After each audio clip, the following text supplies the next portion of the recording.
This is a presentation of Northeast Streaming Sports.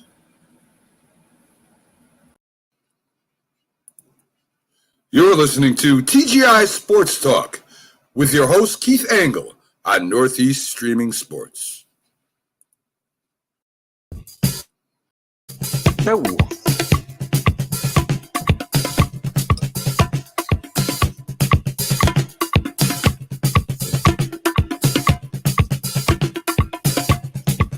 Good evening, everybody. Keith Angle for TGI Sports Talk, college football, basketball huddle, the college sports huddle, if you will, right here on TGI Sports Talk on the Northeast Streaming Sports Network. Welcome all of you on Facebook, YouTube, Twitter, Roku when you see this on Thursday at noontime. Hope you guys are all doing well. We're heading for some winter weather here in the great Northeast. And it's February. So what do you expect? Listen, this is as I said, this show will air live on the Roku tomorrow, and we welcome all the Roku viewers. Things are really going well with the downloads and whatnot. So very good. Get out, tell your friends about Northeast Streaming Sports Roku channel. Download it if you're a Roku user. And if you're not, get on Roku and get on Northeast Streaming Sports. There's lots and lots of shows that you can be part of here on this great network. And we're growing leaps and bounds, and I'm happy to be part of it myself. Lots going on. This is our, we got a show next week on the, what's the date next week? Next week is the 9th. We will have a live show, and then I'm on vacation on the week of the 19th. I'm leaving on the 11th. I'll be back on the 21st, but we'll have a show on the 16th, whether it's a half hour, whether it's live is still debatable. And we'll be on Roku on the 16th as well, just from the Carnival Magic. We'll create some magic that night. Anyway, tonight we got a lot to talk about. We're going to talk a little bit about what's Michigan going to do if Jim Harbaugh should, in fact, jump back to the NFL. He interviewed with the Vikings earlier this week. So we'll talk about some potential replacements for him.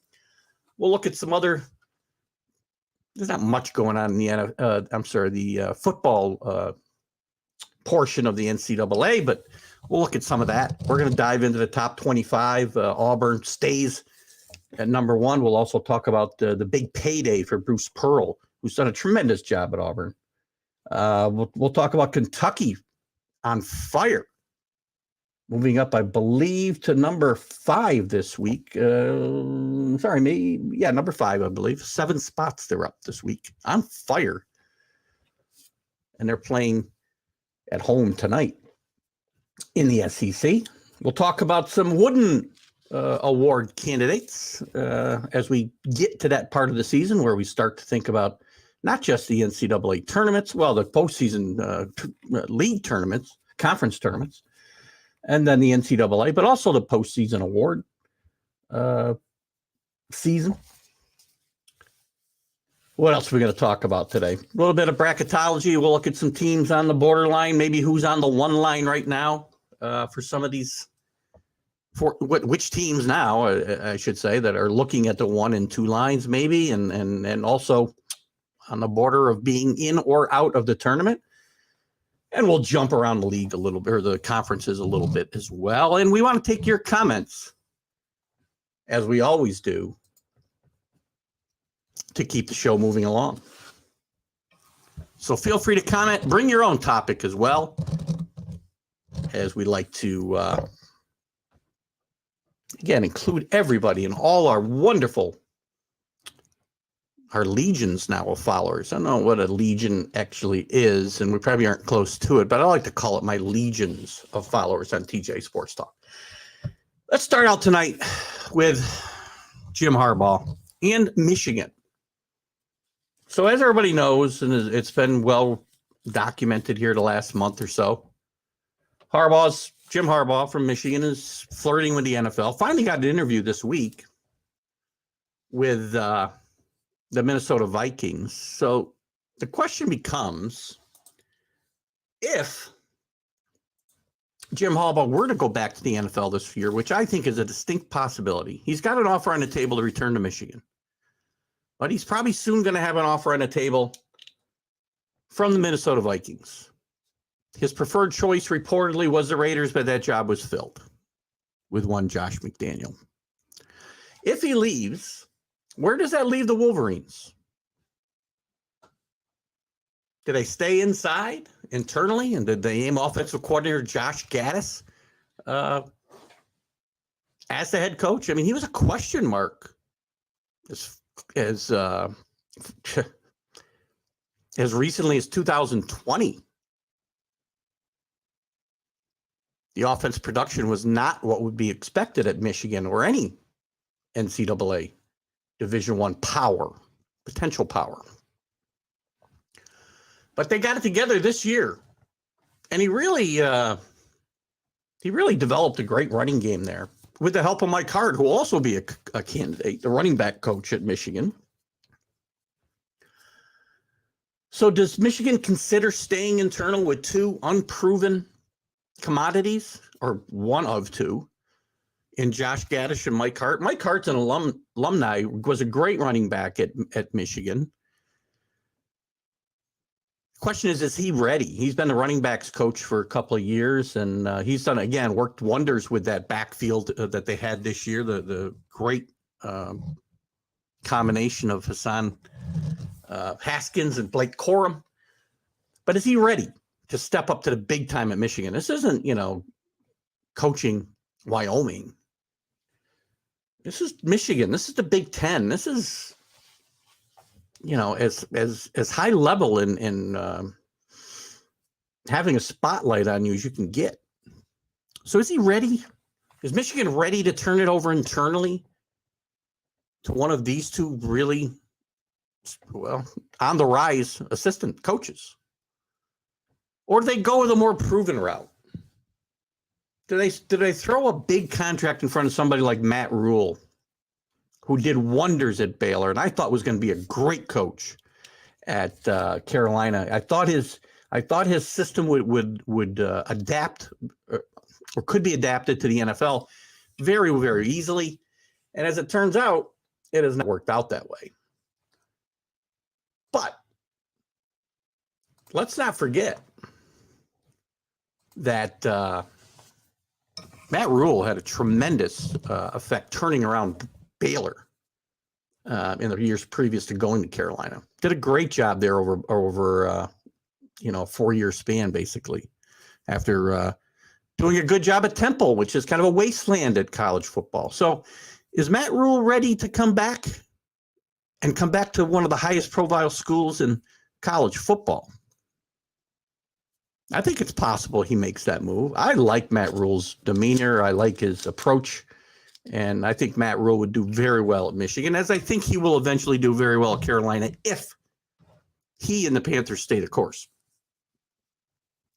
Other names thrown around: Bill O'Brien, the offensive coordinator at Alabama, currently potentially the new offensive coordinator for the New England Patriots, and former head coach at the Houston Texans. And before that, he helped restore some of the luster to a scandal-plagued Penn State team.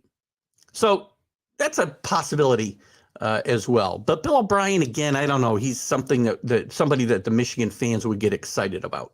Matt Rule, I think they would.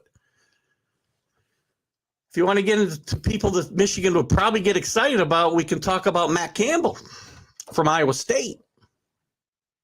Done a great job. They had a bit of a down year this year, but Matt Campbell's done some things at Iowa State that nobody's done at Iowa State previously.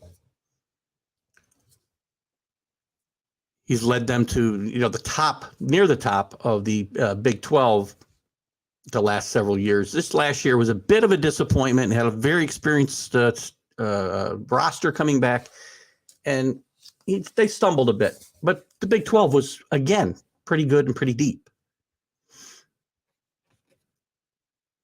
I see some of you guys liking the show. Thank you. If you're putting up comments anywhere but Facebook, I may not see them. So just know that if I don't respond to your comments and you're not, accepting the Facebook feed, you may not, I may not see them, just so you know.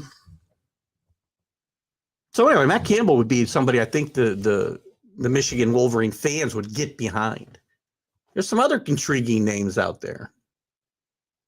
One that really sticks out is a Big Ten competitor in nearby Minnesota, PJ Fleck, who's done a really, really good job again at Minnesota. Not known, it's not a football power, obviously, but he's done a really good job there. They've been a bit up and down. I mean, this is a guy who led Western Michigan to a New Year's Day bowl game. So he's got ties to Michigan, the state. And PJ Fleck would be somebody I think Michigan might be excited about. But he's also got a brand new 7-year extension that he signed in November at Minnesota. So it would be a little bit of a heavy lift for Michigan to buy him out, probably to buy out Matt Campbell as well. But these are the people that Michigan are going to be looking at, and there's going to be probably a bevy of other candidates should the Jim Harbaugh to the NFL rumors come true. Again, he's finally got an interview. He's been mentioned for every open job in this country in the NFL. But he had an interview before this week, and jobs are starting to fill up. But there's still a few left. I don't know if I'm Jim Harbaugh that I'd be that excited about the Minnesota job, but hey, that's just me. What else is going on around let's see, what else is going on around the world of college football? Let's just take a quick look. If you got any comments or topics on football, certainly bring them up, and we'll address them right now. We're going to jump to the college basketball scene here in just a little bit, but we certainly want to, attack your topics as well, and bring up any comments that you want to bring to the surface, as it were. We're getting into the signing season. There's some really, Texas A&M has added one of the big 5-star defensive ends to what is already probably the number one class, the number one recruiting class in the nation already. Shimar Stewart is the newest addition to that class. So Texas A&M continues to pile on talent, and now it's about getting over the hump and actually starting to win some football games in meaningful moments and winning SEC championships and NCAA playoff games. So we'll see what happens there. What else? LSU on the recruiting trail. Brian Kelly did get his first 5-star recruit, and Harold Perkins, who's a linebacker, to bring into, it's been a bit of a rocky start to the recruiting efforts in my mind for LSU. So we'll see what he can do here in the later portions of, the recruiting segment of the college football season. So a little bit there. I don't know. I don't know if there's, I don't know. We still got a lot of guys in the transfer portal. There's just not much going on, right? Well, we do have,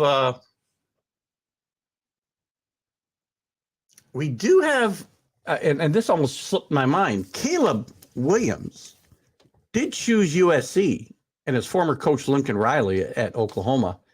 He entered the transfer portal. If you remember, he became the starter as a freshman in the middle of the season when Shane Rattler was benched, and he's chosen USC as his landing spot.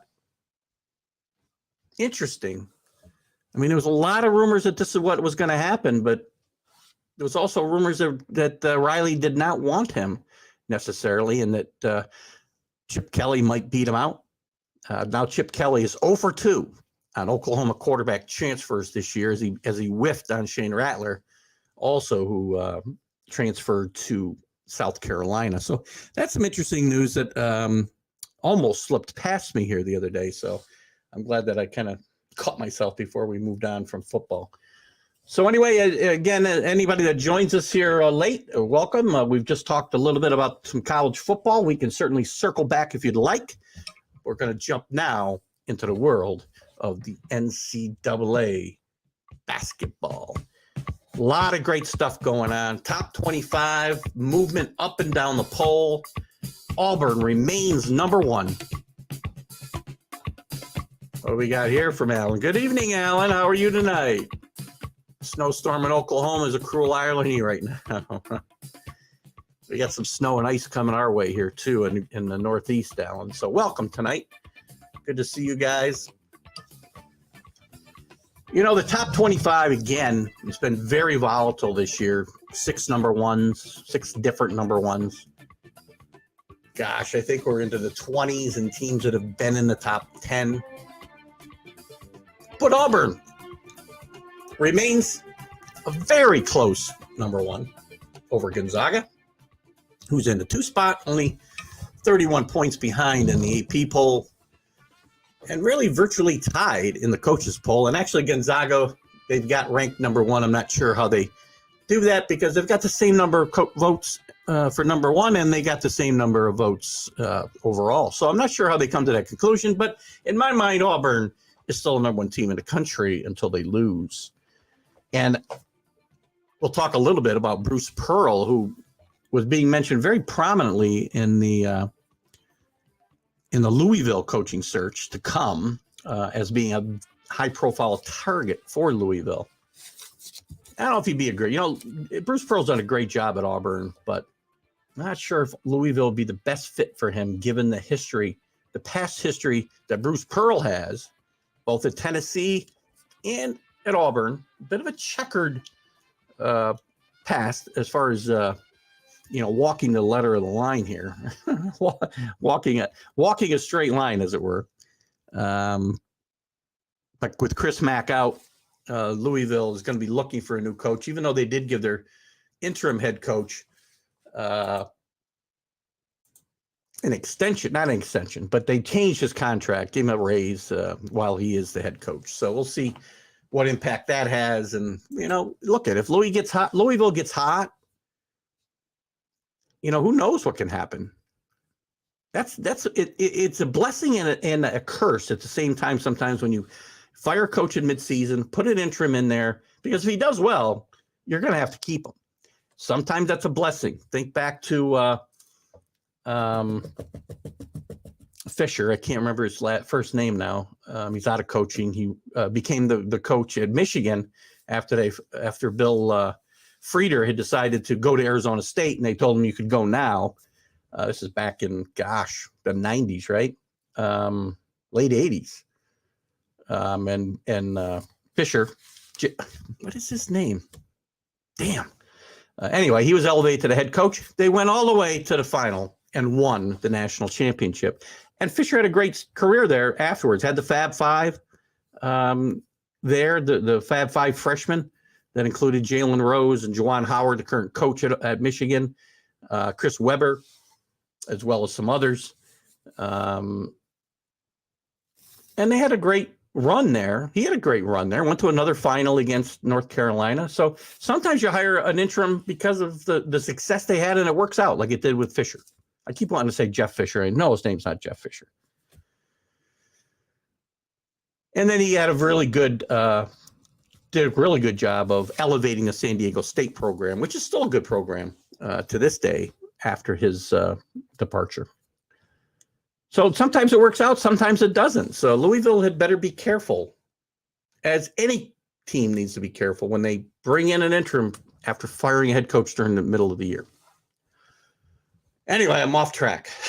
It's like Sunday stream of consciousness here tonight. So where else we got in the top 25? Gonzaga, as I said, remains number 2 or number 1 if you want to pick, if you want to get picky, they're number 1 in the coaches poll. But I'll stick with Auburn as, again, they have not lost a game since being the number 1 team.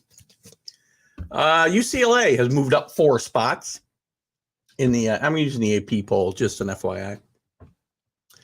To number 3, they've played very good basketball again as of late, and it's showing. After a loss to Stanford on the road, they came back and smoked Stanford at home. You think they came out of nowhere. They did, Alan. the team was only 13-14 last year. They had some sanctions against them for some oddities in the program. But let's not forget, this team, since Bruce Pearl got there in 2000, I want to take two. Well, anyway, the past 4 years are 113-39, despite that 13-14 record last year. So that's some pretty good basketball right there. And this team, which hadn't been to the tournament since 2002 or 2003, got there 2 consecutive years before the COVID postponement. And when the COVID postponement came in 2020, they were 25-6 and in the top 5 in the country, I want to say. Top 10 at least. And we're going to be a 1 or 2 seed when the tournament was canceled. I said postponed, but they're not going to play it. So good job by Auburn and Bruce Pearl in turning, a program that has been, has had small spurts of success through the years into a national championship contender. So they come out of nowhere, but not at the same time, Alan. So, I get your point. But this team's been around, except for last year. They've been around for the last 3 or 4 seasons, really playing really, really good basketball in a really, really competitive and deep league in the SEC. So hats off to Bruce Pearl, and congratulations on that 8-year, $50 million extension, which is basically a lifetime deal, I think, for Bruce Pearl, who's 62 years old. You look at nothing's forever, right? They're all free agents every year, it seems, and coaches come and coaches go. But I think Bruce Pearl's found himself a home at Auburn. Let's see. Let's move down to Purdue with a big, big win Sunday against who did they play Sunday? I think it was Michigan State. I'm watching the game, and they were down the entire Ohio State. And Ohio State had a big lead in this game, and Purdue came flying back and looked like they were going to force overtime, but a 3-pointer at the buzzer. And Purdue continues to do very well in the Big Ten. And they're at number 4 in the country. They move up 2 spots. Kentucky, the big mover, up 7 spots this week. John Calipari doing a great job after a really bad year last year in the SEC. The SEC was having some troubles last year. They were kind of like the ACC is now. Let's see what we got here. Alan, as long as they don't pull a Virginia and lose. Well, look at that was bound to happen eventually. And let's not forget, tennis. I believe the year after that, Virginia came back and won the national championship. And Kentucky did put a smackdown on the Jayhawks on, I guess it was Sunday, right, Mark? Maybe Saturday. The days all run together for me now. The weeks run together, the months, the years. Oh, gosh. I don't know. Kentucky's playing great basketball, though. And, again, the SEC is really, really competitive. And we'll talk a little bit about the potential for, total teams in the NCAA tournament here in a little bit. Houston up 1. Again, Houston, Kelvin Sampson, again, doing a tremendous job at Houston after losing his best player in Quentin Grimes, who's a New York Knick now. I think he was his best player, and making it all the way to the Final Four last year. So another great job by Kelvin Sampson out of the AAC. Houston will move to the Big 12 in a couple of years, along with, as we know, Cincinnati and UCF, which is a football-related move that the basketball players will have to deal with. And Mark tells me that game was Saturday. So thank you, Mark, for that. And people got to keep me straight, because I can't keep me straight, or the days, man. I'm going to be 62 this year, and gosh, man, and the COVID whole situation has also got me a little kerfuffled, right? Because I sit back and I go, that thing happened a year ago, or it happened, but then it happened before I was home. I'm going to be home 2 years working because of COVID here in a few weeks. And, I think about things that I say, oh, that happened last year or a year and a half ago. No, they were before we went home for COVID. So they had to be 2 and 3 years ago. And it's getting worse as I get older. Stuff that seems like it happened yesterday happened 25 years ago. And stuff that happened 25 years ago feels like it happened yesterday. So, no, wait, that's the same thing I just said, isn't it? Oh, gosh. Anyway. Arizona, a bit of a revival this year after having to fire their head coach, Sean Miller, as well because of FBI and NCAA allegations, which aren't done circling around.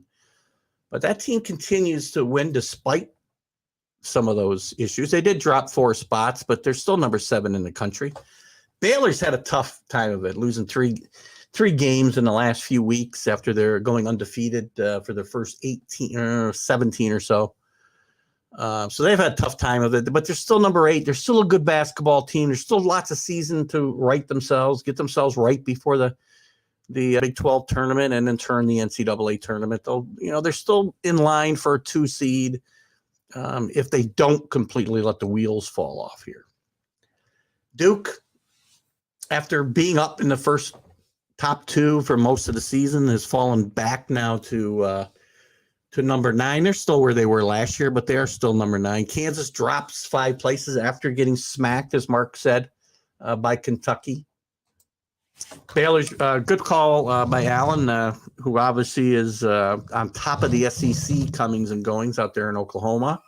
And Baylor is down their best 2 players. It's a good catch by you, Allen. And again, as far as I know, they would get those guys back before the season's out. I don't think it's a season-ending injury for either one of them. Alan, if you know something else, you can certainly speak up. But they get those guys back, then Baylor's going to get right really fast. So don't sleep on Baylor. In what, as I have said the last couple of weeks, is a wide open NCAA men's basketball field this year. There's teams all up and down this top 25 that can get to the Final Four, if not win the national championship. So it's going to get interesting as we move on. We'll look at some of the conferences later. One thing that I'm really impressed with, and it's funny because we're not, before I get there, let's talk about Wisconsin, who's, again, sneaky good in the Big Ten, 17-3. They stay at number 11. Villanova up 2. Villanova and the Big East have had a really good resurgence this year. They're looking at maybe 7 teams in the tournament this year, in my mind. And it's been a while since there's been that many teams in consideration for the NCAA tournament. And Villanova is just one of them. Let's look at, real quick, since we're talking about it, I'll jump over to take a quick look at the Big East. You got Providence on top, 9-1. They're still ranked in the top 25. They're coming up here at number 15. Some people think that, luck has gotten them where they are. There's a luck meter, which I'm sure that one of the pollsters has, is some kind of luck meter. They rate everything these days. But they're 19-2, 9-1 in the conference, and they've gotten some luck in playing and beating some teams when they weren't at their best because of COVID. But everybody's had those issues early in the year. That's starting to kind of straighten itself out now, but everybody's either had some luck or some bad luck in this regard. So don't sleep on Providence. They're going to make the NCAA tournament. Villanova is going to make the tournament. UConn, after a sluggish start, is 15-5 and ranked number 17. And Danny Hurley's got that team playing really good basketball, and they will be dangerous in the Big East tournament. It's going to be a really fun Big East tournament this year. Marquette, another team that got off to a middling start, has got itself to 7-4. They did lose the other night to who did they lose to the other night? Might have been Providence, now that I think about it. They lost just the other night. They broke a 7-game win streak. But again, they've been hot. They're 15-7. They're now 24th in the country. Shaka Smart doing a good job in his first year there at Marquette. And Xavier, Chris Mack's old school, where he should have probably stayed and continue to be irrelevant, and Chris Mack is going to have a hard time after, as I said last week, after leaving Louisville in a cloud of controversy. He's going to have a hard time rehabbing that reputation. But in college basketball, reputations get rehabbed pretty quickly, right? So, and Creighton could have a shot as well. Seton Hall still will have a shot, depending on what they do come tournament time. You know, but if you say locks, you got 5 locks. And one of these three teams, or 2 of these 3 teams, could get hot in the tournament and sneak their way into the tournament. Creighton, Seton Hall, possibly even St. John's. But the Big East a lock for 5, and maybe as many as 7. So good job of resurgence I think by the Big East and becoming relevant again. You know, it's not as good as the old Big East, that's for sure. As we all know here, if we grew up watching Big East basketball, the birth of Big East basketball, if you're an old man like me, you know, modern day college basketball and the television giant that it became owes itself in part to the founding of the Big East back in 1979 by Dave Gavitt and some other conference school chancellors and whatever. Dave Gavitt became the commissioner, and look at it. It was a television conference and one of the first. So that and the Larry Bird Magic Johnson matchup, obviously, I think probably saved college basketball in a lot of ways, and right around the same 2-year period. I'm all over the place tonight. Michigan State, number 13, down 3 spots. You know, up and down season for Tom Izzo's team. But again, a team that's always dangerous come tournament time. Alan's got himself a Big East comment here. Remember watching Big East basketball in the early to mid 2000s as a kid? Gosh, Alan, I wish I was a kid in the early to mid 2000s. And you know what? It was good basketball then, but you go back to the 80s. I'll tell you what. Go to YouTube, Alan. In fact, I think you can go to ESPN if you have ESPN Plus. One of their 30 for 30s or one of their documentaries was about the Big East and the birth of the Big East. You need to watch it. It's a great. If you're a basketball fan, you need to watch that miniseries. And I tell you, go Google Big East basketball in the 80s. It was a war out there every night. St. John's was good. Georgetown was good, competing for national championships, sometimes in the same year. Syracuse was always good, and a really good, well-coached team by Jim Boeheim. A huge disappointment this year, obviously. Villanova was good with Raleigh Massimino. Seton Hall, when they came into the league, won. Bill Raftery was their coach. We all know Bill Raftery now as a analyst for NCAA basketball with CBS. Got to catch some Big East basketball from the 80s. Do that, Alan. Go to YouTube right after this show. Check it out. What else we got in the top 25? Texas Tech with a big win at Texas last night. Chris Beard's return, a lot of animosity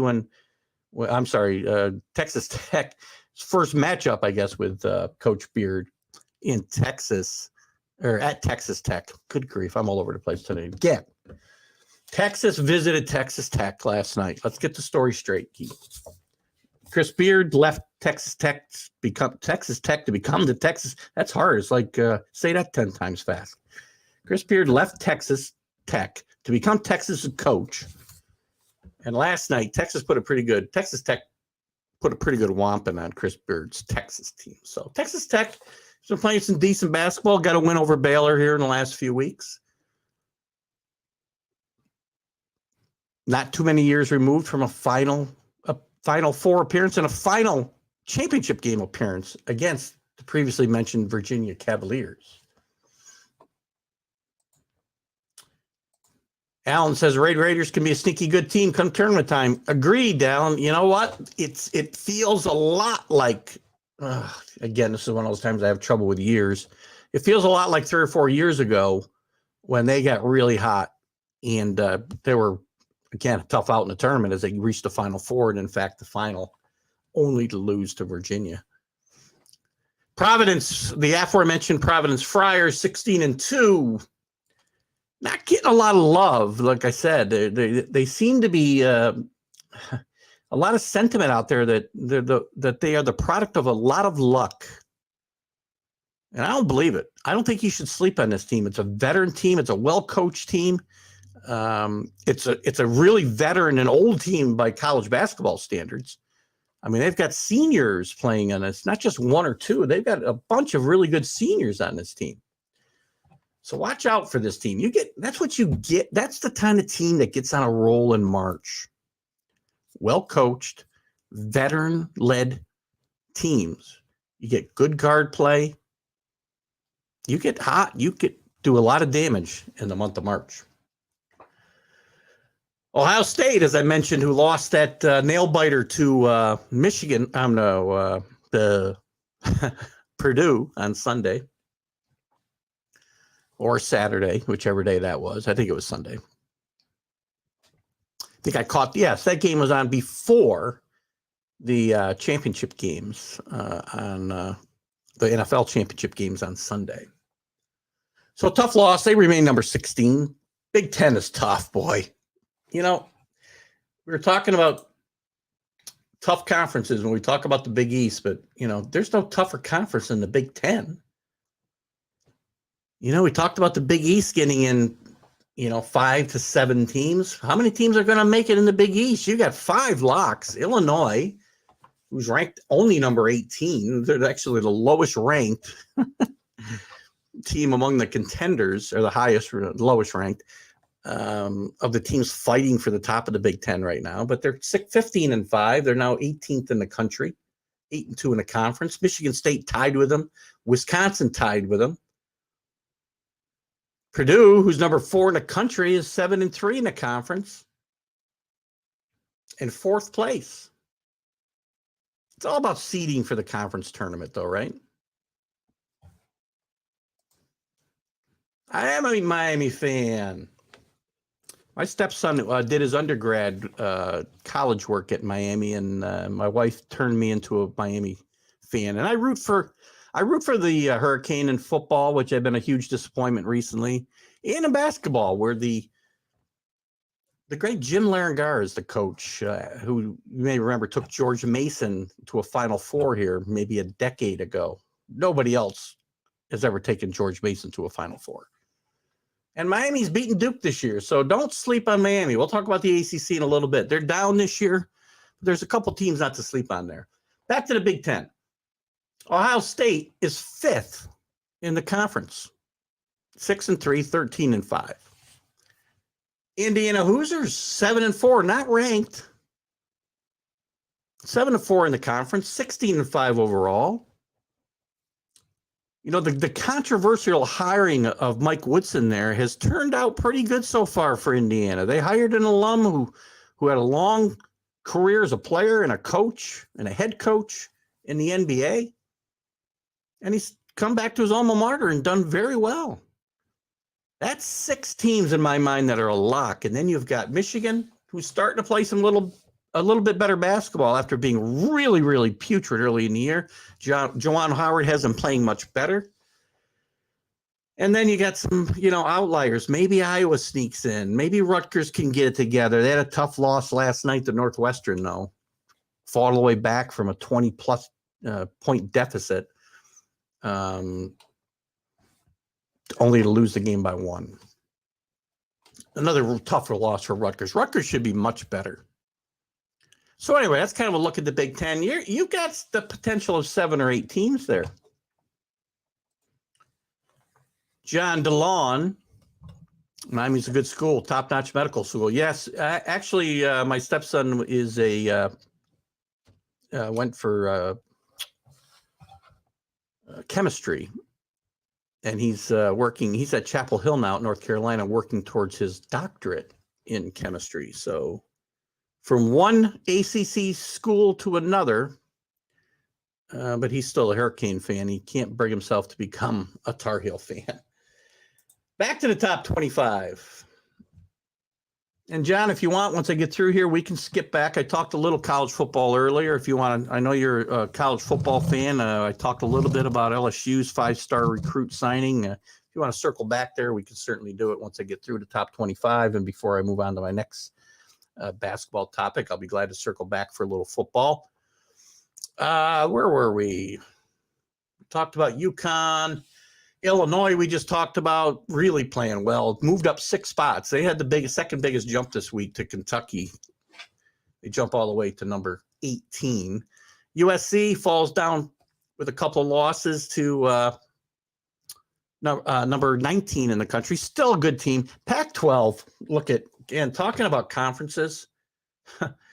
Pac-12, who, again, we think of as a powerhouse in college basketball with UCLA's history.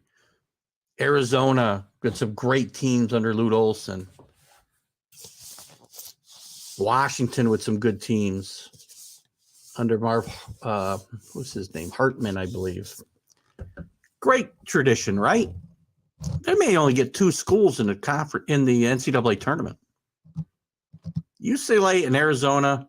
Yeah, just look at. They'll probably get 3. They'll probably get USC, Arizona, UCLA. They're all ranked currently, and they're probably all locks. But that could be it. Oregon, 6-3 and 13-7 overall. Washington's 11-8 under Mike Hoskins, Jim Boeheim's former assistant, who got tired of waiting for the job at Syracuse. Stanford, 13-7. They do have a nice win over UCLA, but look at one of these teams is going to have to get to the conference final to have a chance at getting to the NCAA tournament. So a great school with great tradition, like the Pac-12, is looking at 3 selections to the NCAA tournament. Iowa State up 3 spots. Had a really good, solid year in the Big 12 this year. It's another It's another conference, by the way, that again is deep, deep, deep. We'll talk a little bit about it right now. Where are they? Big 12. Kansas leading the way, even after getting smacked by Kansas Kentucky, not a league game, so it doesn't hurt them a lot. It'll hurt their seeding potentials in the NCAA tournament, but they're certainly heading to the tournament, as is Baylor, as is Texas Tech, as is Texas. TCU has got a pretty good resume. So you got 5 teams that are locked there. Then you add in Oklahoma, who's 13-9, only 3-6 in the tournament. Iowa State, who I mentioned, who's 20th in the country and 16-6, overall. Only 3-6 in a conference, though. Really needs to do well come conference tournament time to secure a bid, but they'll probably get in. That would be 6.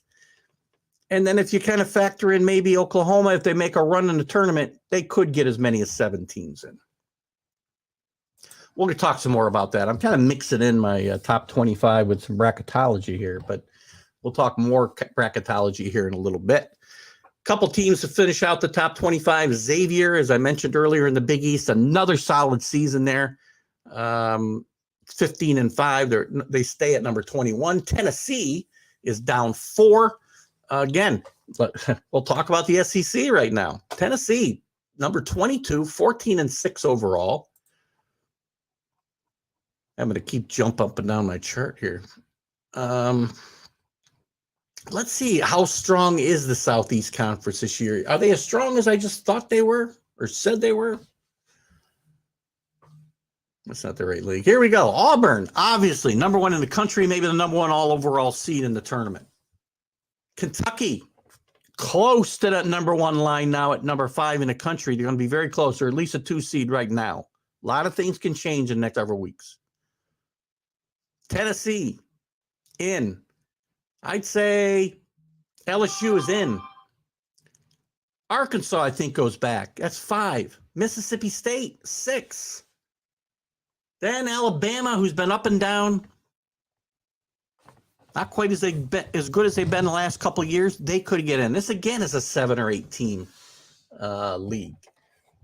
Let's go backwards here a little bit because I see I missed a comment from Alan. Sorry about that, Alan. Let's see what you had to say about the Big 12. Big 12 could get as many teams in, as many as 8 teams in. I think that's where I was. Baylor, Kansas, Texas Tech, Oklahoma State. That's 4. 5 is Texas. TCU is 6. Oklahoma. I don't think West Virginia can get in. West Virginia is going to have a tough time, I think, unless they get on a good run, Alan, through the conference tournament. But right now they sit at 13-8, 2-6 in a conference. If they don't right the ship, they don't take teams that finish, 5 or 6 games under 500 in their conference. So it's going to be a little tough. We'll see. Then we'll look at I was going to look at the bracketology, and if that's the case that West Virginia's in, I'd be shocked if that's the case. Let's take a quick look. First 4 out for Joe Lunardi, who's the guy I go to for these things, ESPN's bracketology, Joe Lunardi. The first 4 out, West Virginia, Oregon, Mississippi State, and Florida. So he's got them. That's not a 10 seed. So the last 4 byes, which are I believe 12 seeds, if I'm not wrong. Somebody can correct me there. A little hard for me to figure that out right now. Let's see. Does it tell me there?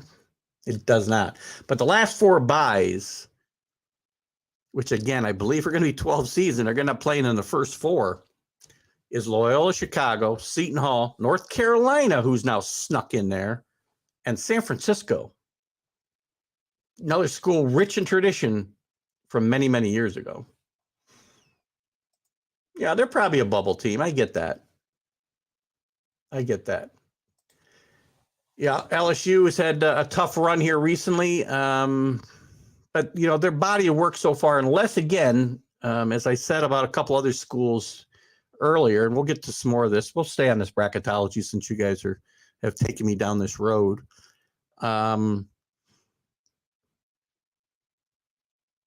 There's a lot of teams that are, unless the wheels fall off, I think their body of work right now is good enough to get in. I think LSU is one of them. I mentioned somebody else earlier when I was looking at the top 25. Who was it? I guess it was, I don't know who it was now. USC is one of the ones. Their body of work's good enough to get in. They've been playing bad recently. But you're right. LSU's, they've been on a bad streak, Alan, but it's a good league. That helps bring, that boosts their resume a bit with the SEC being as good and as deep as it is this year. I think it really helps them. So again, I won't sleep on LSU. They'll get in. Will they do much? I don't know. Again, here's the other thing. Your point about them being trending downward, they want to turn that around because one of the things the committee looks at closely is how well teams are playing at the point that they're making those selections. So, and it could hurt them badly in the seeding. I mean, they could end up, I suppose, in that first 4, which is basically a play-in game, right? Trying to see where Lunardi might have them right now. Let's see. He doesn't have them. The good news is I doubt he's got them, in the first 4 or the next 4 out. So he's not there. So I doubt he's got them all the way out of the tournament. So I'm going to guess he's got them seated here somewhere.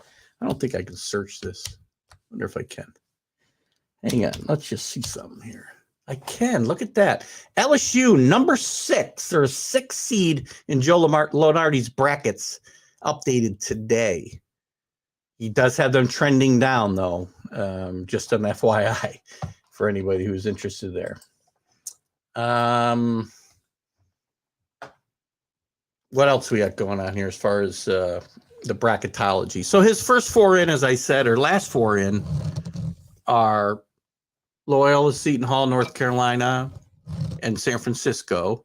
That's the last 4 buys, excuse me. The last 4 in are San Diego State, Florida, Creighton, who I said is on the bubble, obviously, in the Big East. But he has them as the last 4 in, and Wyoming. First 4 out, West Virginia, who we just talked about. So definitely on the bubble. If you're the first 4 out, you're close to being one of the last 4 in, right? And he's got them listed at the top of the first 4 out. So theoretically, Alan, they're the last team Joe Lunardi has out of the tournament. So that's as much on the bubble as you can be. Oregon, Mississippi State, who I think is in, Florida State. You know, the state of the ACC is pretty ugly, and the ACC is near the top of it. Notre Dame as well in the ACC. These are the first 8 teams out. You got a couple of ACC teams there. Let's take a quick look at the ACC since we're talking about it. Again, not a good season, not a good, deep, productive season. We'll take a look at that seeding here in a second, Alan. I see your question there. Let's see. Let me see what John's got before I move on to the ACC. The main problem with the Tigers is they've had some injuries, which everybody has. You know, we talked about Baylor before with their top 2, two of their top players out. This point in February, everybody's got injuries. Everybody's had to deal with COVID, and you got to fight through these things. And the good teams find a way to get through that. And as you said, and as John says, some of those players are starting to get back in play, but they're not quite right yet. Sometimes it takes a while to get that chemistry back. I do believe LSU will right the ship, make the tournament. I don't know how well they'll do. Let's take a quick look at the ACC since I was talking about North Carolina being one of the last last 4 buys. I would say Miami is in. They're leading the conference right now at 9-2. They got a nice win over Duke on their resume. So I would think Miami's probably, and again, unless the wheels fall off here, are probably going to be in the tournament. Duke obviously is in. North Carolina now is in. Wake Forest likely is in. Florida State, you saw, is out in Joe Lunardi's pool. So you've only got 2 locks in the ACC this year for the NCAA tournament right now on the 2nd of February. That's unusual. You got North Carolina, Notre Dame, Wake Forest, Florida State, Virginia, all on the bubble. And I don't think anybody else has got any shot unless they have a major upset in the conference tournament. Louisville, 5-7, 11-11 overall. Syracuse, an awful season in Syracuse. Jim Boeheim's team is under 500 in the conference, under 500 overall. Boston College, not good. Clemson, not good. Virginia Tech, not good. Pitt, awful. NC State, awful. And Georgia Tech, awful. This conference is as bad as it's been since I can remember it. And Miami, not a traditional power in basketball, leading the conference. Go Hurricanes. Let's get this one first, and we'll start looking at some of these. It's odd seeing the Big 12 as good as they are. Historically, it's just been Kansas or bust. Yeah, well, yeah, you got to give them. Let me go back to the conference again, because I think I'm going to dispute that a little bit, Alan. Because the Big 12, let me get back to the Big 12 here. Let's look at it. In recent years, Baylor's been very, very good, right? So this isn't a new thing this year. Texas Tech had some decent teams when Bob Knight was there, but not really good teams. So I'll give you that one. TCU is not a strong competitor. Texas had some really good teams under Rick Barnes. Oklahoma State had a great run in the 90s with Eddie Sutton. Always competitive. Oklahoma was in the 80s was the dominant team in this conference. Kansas was down for a lot of years, Alan, I know I'm an old, I'm an old timer. You're relatively young compared to me. But you go back a ways, and Iowa State even had some competitive teams back in the 80s under Bobby Orr in the 90s, former Michigan coach. Johnny Orr, excuse me. Bobby Orr. Bobby Orr was not ever a basketball coach, I can tell you that. West Virginia, although not traditionally a Big 12 team until a few years back, has had a good history in basketball, going back to the great Jerry West. And Kansas State had some good teams back in the 80s. So, again, it hasn't always been Kansas. Kansas had a period, before Larry Brown got there and won a national championship in 1988. And Oklahoma was the big favorite in that game. Oklahoma was the big dog there in the 80s. Kansas had a pretty good dry spell, through the mid 70s and early 80s until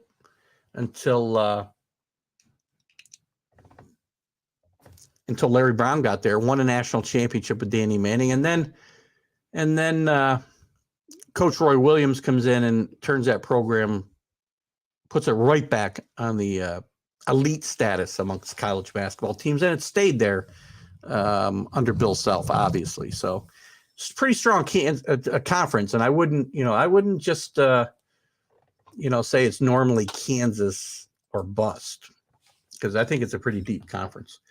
Alan had also talked about the seedings for some of the Big 12 teams. Let's take a quick look through here and see what we got in Lenardi's breakdown. Oh, let's see. Let's go through the brackets real quick. Oklahoma is a 9 seed in the Midwest in his brackets. Who else? Michigan State. No. Kansas is a 2 seed in the Midwest. In the East, he's got TCU as an 8 seed. He's got Texas as a 6 seed. He's got, that's it there. And then we go over here and we see Iowa State as a 7 seed in the South. What else? Baylor is a 1 seed in the South still. He's still got Baylor in the 1 line. That's interesting, as they've fallen down to 8th in the country, as we mentioned. So that's an interesting seed there, showing he expects them to get better and healthy as we go further along. Iowa, number 7. I'm sorry, that's Iowa. By the way, Iowa, as I see them come up, I was a little surprised. I see them as on the bubble as well. Texas Tech, a 4 seed in the West. And that's it. That's your Big 12 seeds right there. So to answer your question, Alan. So very, very interesting. Let's continue, I guess, this topic as we go through the bubble watch a little bit. We'll go conference by conference. By the way, here's before I get to this next little conversation about some teams, here's Lenardi's breakdown of conferences. Let me get back to that. Where was it? Here we are. Here's Lenardi's breakdown of conferences with teams in the tournament. Big 12, 7. Big 10, 7. Big East, 7. As I said, it's been a long time since the Big East has been up there with the big boys and tied for the most teams going with the Big 4. Big 12, Big 10, SEC, all with 7. ACC, he's predicting 4 right now. I believe Wake Forest is that 4th one. He's got the WAC, not the WAC, but the Western Collegiate Conference with 4. The Mountain West with 4. So the ACC has as many seeds, as many teams in the NCAA tournament at this point, according to Joe Lenardi, as the West Coast Collegiate Conference and the Mountain West. Pac-12 with 2, the Missouri Valley with 2, and then the rest would be 1 bid leagues. Oklahoma, Alan. Oklahoma was a 9, I believe, in the Midwest right now, according to Joe Lenardi's predictions. A 9 seed in the West. Should get Larry here to talk Wake Forest basketball. I don't know. I'll talk to Larry about it. Good point. If they're going to stay playing very well. I don't know that Larry has much input there. He's mostly involved with the basketball and the baseball teams. So I'm going to have Larry on a Sunday show soon to talk about the lockout in baseball, though. Oh, a little dry tonight. So anyway, let's take another quick look. We're talking about bubbles. Let's go through the leagues a little bit. This is in the Athletic. They're looking at, they've only got one lock right now, and that's Duke. And then with work to do, North Carolina, Wake Forest, as we talked about, Miami. Miami's in. I don't know how Miami's not a lock right now. Their body of work, I think, is good enough to be in. I agree that all these other four schools have work to do. Carolina, Wake Forest, Notre Dame, and Florida State. The next conference we'll talk about, the American. The only lock there is Houston. And the only team with a chance to make this a two-bid league is SMU. I think it's going to be a one-bid league, which is a little shocking because there's some good basketball schools in this league, right? I mean, Cincinnati's a good basketball school, historically speaking, without just talking about this year. SMU's had some good teams. They had some good teams before Larry Brown retired a few years ago. Tulane's had good teams over, on and off over the years. Temple's had some good teams. Memphis. These are all good basketball schools. Wichita State now in the AAC. All schools with pretty good basketball tradition, especially recently. And you're looking at one bid from that school. That's a bit unfortunate, right? Let's go down to the Big 12. Allen's favorite. They've only got two locks here right now, the Athletic does. Baylor and Kansas. I don't necessarily agree. I think Texas Tech is a lock right now. Iowa State might have a little bit of work to do because of their conference record, but I think let me get rid of your comment here. Sorry. I think Iowa State, as I said, with their conference record, might have a little work to do. Oklahoma's probably got some work to do. TCU and West Virginia, Alan, to your point, they've got them with a chance. So Lenardi's got them securely on the bubble, and so does the Athletic here. The Big East we talked about. Again, they've got only Villanova locked. Look at Connecticut's locked in here. Providence is locked in here. I do agree that Xavier's close to a lock, but they've got a little work to do. Marquette's closing in on a lock. They can't let the wheels fall off. Seton Hall and Creighton definitely have some work to do. The Big Ten we talked about. Purdue and Wisconsin as locks. Should-be-ins. First time we got should-be-ins. Illinois, Michigan State, and Ohio State. They're all locks. They're getting in. And work to do. Iowa, definitely. They got a really good team and a really good coach. I talk a lot about Fran McCafferty. I love Fran McCafferty. Coached here at Siena, here in the Albany area, and did a great job. Got that team to a couple of NCAA tournaments out of the MAC here in the East. And he's just a really good basketball coach. And look, he's done very well in a very competitive league with a school that's not known as a basketball power. Other teams with work to do, Indiana and Michigan, I agree with all of that. But you know what? All of those teams could get it done, and you could have 8. That's 9 teams. There's a possibility the Big Ten gets 9 teams in this tournament, if you want to say I was on the bubble. Pac-12, pretty ugly out there. Arizona, UCLA are locks for sure. USC, I got to believe, is a lock as well. They've got them on the should-be-in line. Work to do, Oregon and Stanford. Again, unless one of these teams goes, or both of these teams go deep into the Pac-12 tournament, I cannot see them getting a bid right at this point. But this is where teams get hot, right? The SEC, as we talked about, loaded top to bottom. Another team with 9 teams in play probably right now. Another league with 9 teams in play. Auburn, Kentucky, LSU, are likely locks. Tennessee and Alabama should be in. I'd put Alabama on the bubble. Work to do, Florida, Arkansas, Mississippi State. I would say Arkansas's body of work is pretty good, especially coming off the great year they had last year. So, I think they're in as well. Tennessee, again, some work to do. Some others, you got the, where are we here?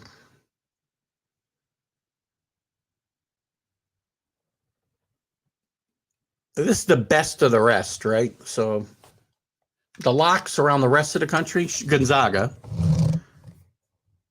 Probably Loyola Chicago's probably, they should be in. I don't think they're a lock yet. BYU's not locked in yet. Colorado State, they've had a pretty good season, but they're going to need to do some work. St. Mary's out there in battling Gonzaga most years for a bid. That's usually a one bid league, but they could get two this year. Murray State, Boise State, Wyoming, San Francisco, Belmont, Davidson. Davidson's had a great year in the A10. St. Bonaventure starting to right the ship there in the A10, so don't count them out. But still some work to do. San Diego State, DCU, Iona. You got to remember, some of these teams that we just mentioned here are going to get in because they're going to win their conference tournaments. They're the favorites in their league. Like Iona. It's a one-bid league. If Siena gets hot, beats Iona in the tournament, I don't know. They might get up. They might get an at-large bid, Iona. But if Iona wins, it's a one-bid league. And Iona's playing really good basketball. And Rick Pitino is now hedging, and we'll talk a little bit about Rick Pitino in a second. Let me make a note here. Rick Pitino has done a tremendous job there at Iona. Got him to the NCAA tournament last year. Had them on the cusp of getting into the Sweet 16. Didn't quite get over the hump, but a good first year out of Rick Pitino, turning around an Iona team that had been down for a few years. But again, a rich basketball history here in the East. This team's probably the best team in the New York Metro or in the East in general. Right? And you got to just give him all the credit in the world. And he really thinks if he stays there, he can turn this into a Gonzaga of the East, as I've mentioned a few times on this show. So there's the rest of the potentials and a little bit of bracketology, a little bit of bubble watch, which we'll probably do weekly as we go through here. Talking a little bit about Rick Pitino. He said when he came to Iona, and you know what? You can't trust Rick Pitino when his mouth is moving. Great coach. You know what, Alan? I'll come back to that before. Let me wrap up some basketball, and we'll come back to Harbaugh. I opened up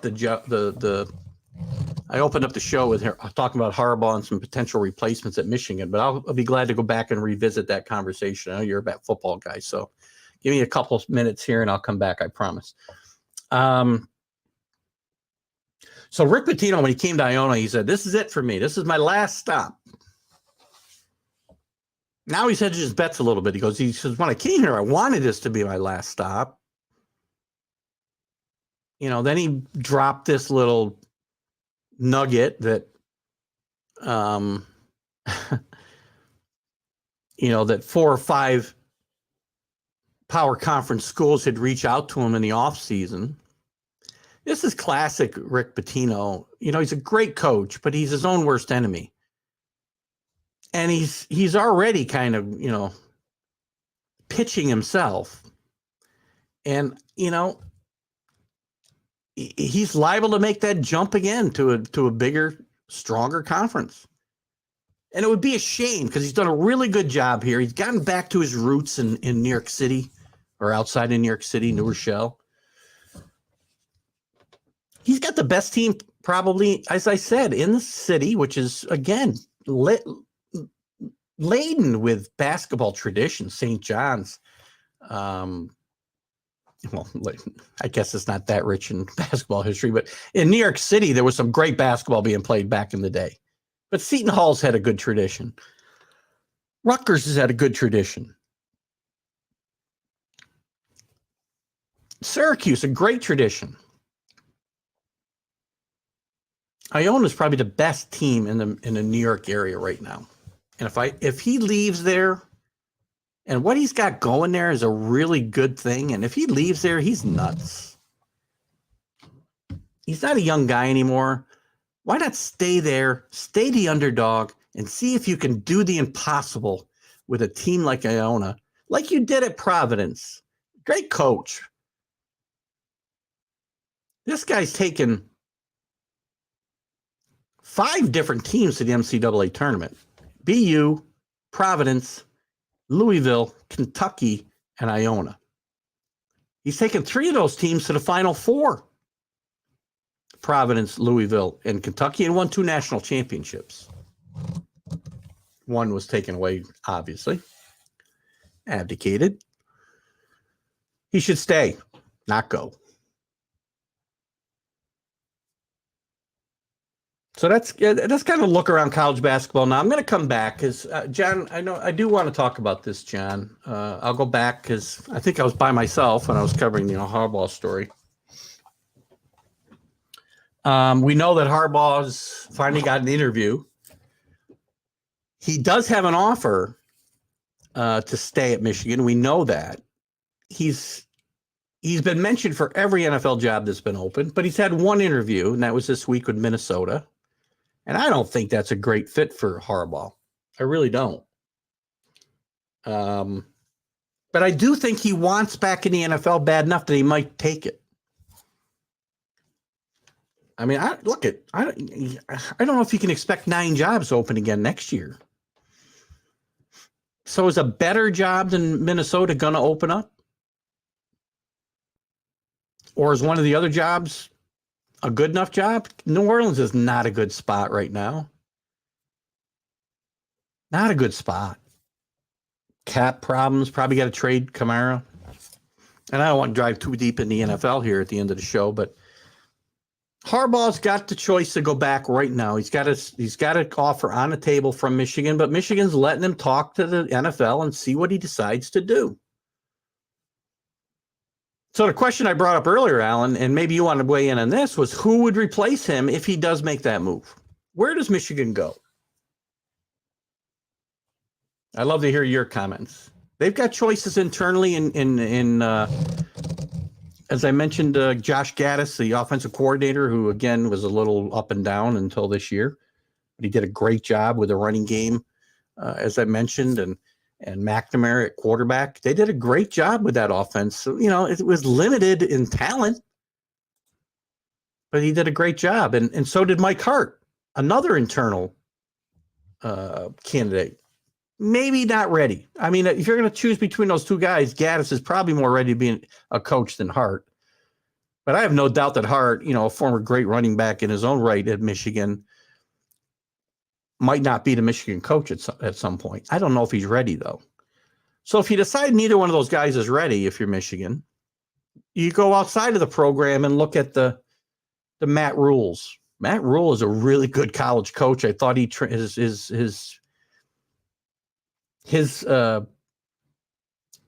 his way of doing business would translate into the NFL, and it has not so far anyway. But he did a tremendous job at Baylor in getting that turned around in just a couple of years after doing a good job at Temple. PJ Fleck has come up at Minnesota, but he just signed a long-term extension at Minnesota. Matt Campbell has come up, as I said, from Iowa State. He comes up for every job that opens up. So, but this is a high-profile job. So is Michigan going to go for a high-profile guy, or are they going to stay at home?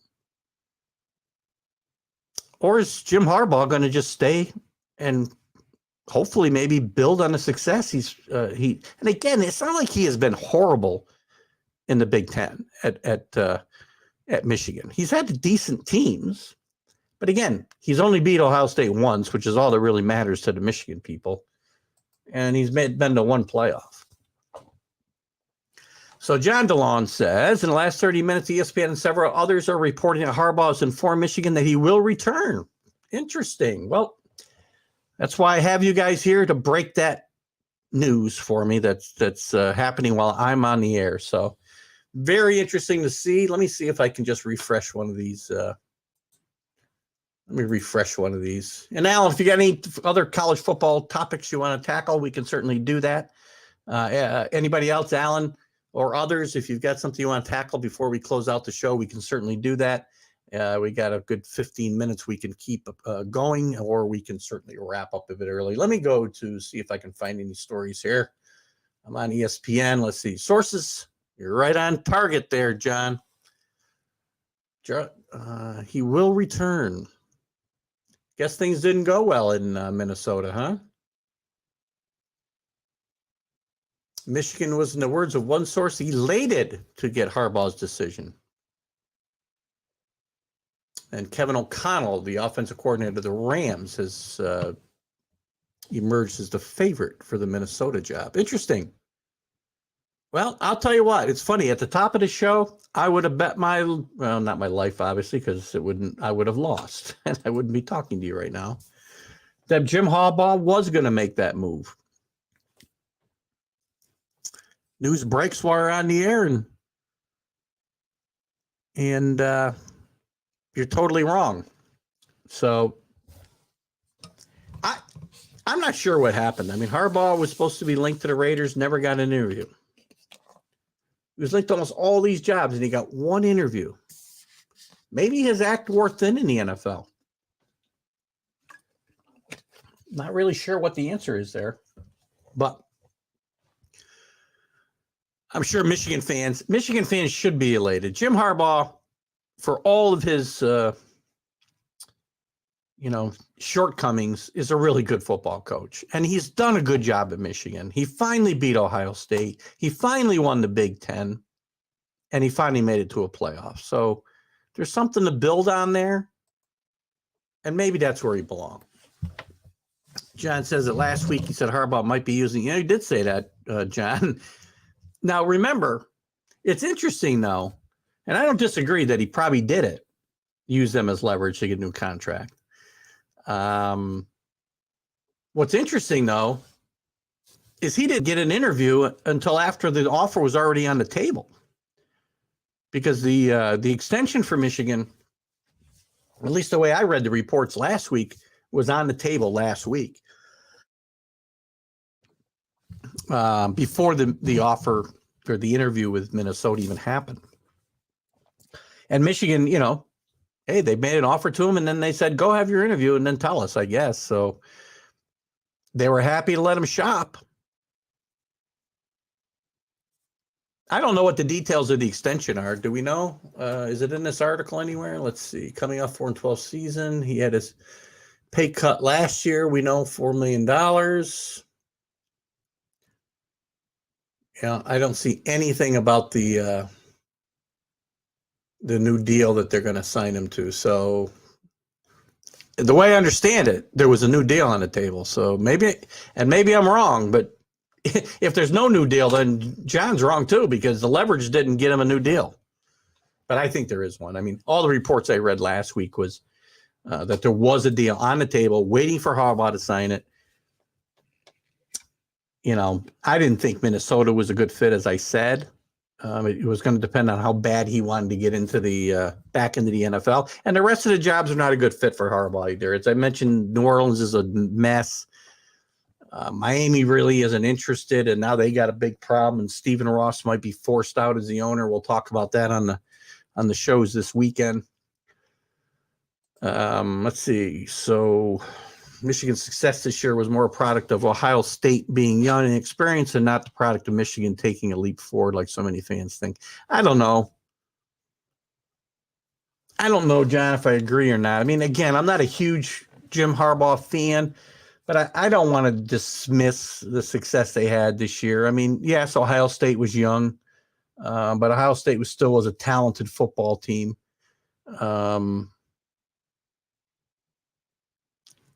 And the Big Ten was pretty deep. Wisconsin was fairly good late in the year. Iowa was strong early in the year. Minnesota had a strong year. So the Big Ten, I think, again, was still fairly deep. Maybe not really good at the top like they've been in the past. Michigan State, as I mentioned, as well, certainly beat up on Michigan. The only loss that they had before the playoffs. So I don't know. I don't necessarily disagree with you, John, but I hate to just totally dismiss the success that Harbaugh had just because I don't like him personally. I do think he's a really good football coach.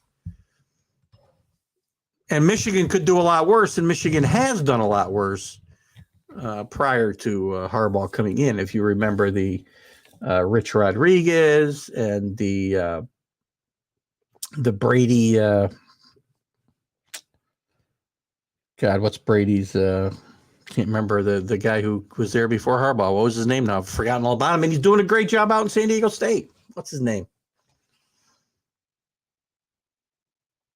Let's see. John's got some more Harbaugh talk. He kind of hates Harbaugh. I didn't say I liked him. He is a little odd to your comment about being a weirdo. I have seen some of the locker room pep talks and weird metaphors and props that he's used. There was a great All or Nothing.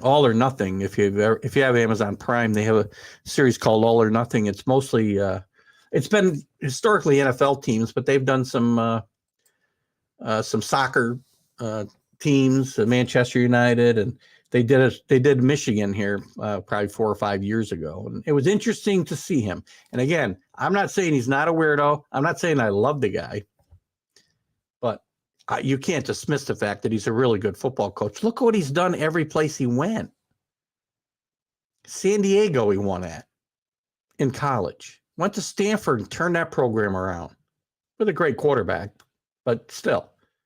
Went to San Francisco, a team that had been nowhere for 5 years, and went like 44-16 or something, 44-19, and 2 consecutive NFC championships.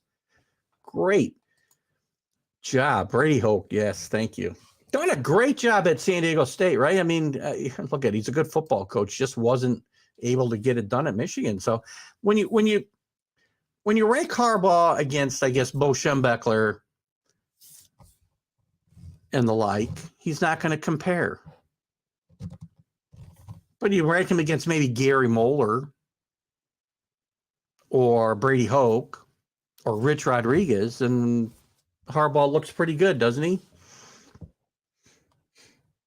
He looks as good as Ron Franklin at Penn State, who I'm not a fan of.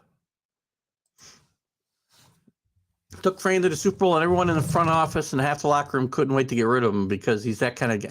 Again, I understand that, Alan. I'm not really commenting on his personality because I don't disagree with you. All I'm saying is you cannot dismiss the fact that he's a great coach. That teams want to get rid of a great coach speaks to his personality. I understand that. But he's righted the ship everywhere he's gone. Maybe he's worn out his welcome, but you know what? So do a lot of coaches today. So, again, I'm not disagreeing with the person aspect of this or the personality aspect of this. My comments are simply about Jim Harbaugh, the coach, and I can't dismiss the fact that he's a really good coach and done some really good things on the college and the pro level, which not a lot of coaches do. Not a lot of coaches succeed at both levels. You've seen it with guys as good as Urban Meyer, with guys like Matt Rule, who I thought would really translate. I go all the way back to Lou Holtz. I mean, are there some guys that succeed? Yeah. I mean, even Barry Switzer could stand there in front of the team and, you know, I wouldn't say he really was successful. I don't want to dismiss his record. He won a Super Bowl. But if you listen to Troy Aikman, the players were coaching that team, not Barry Switzer. Not sure who to believe there.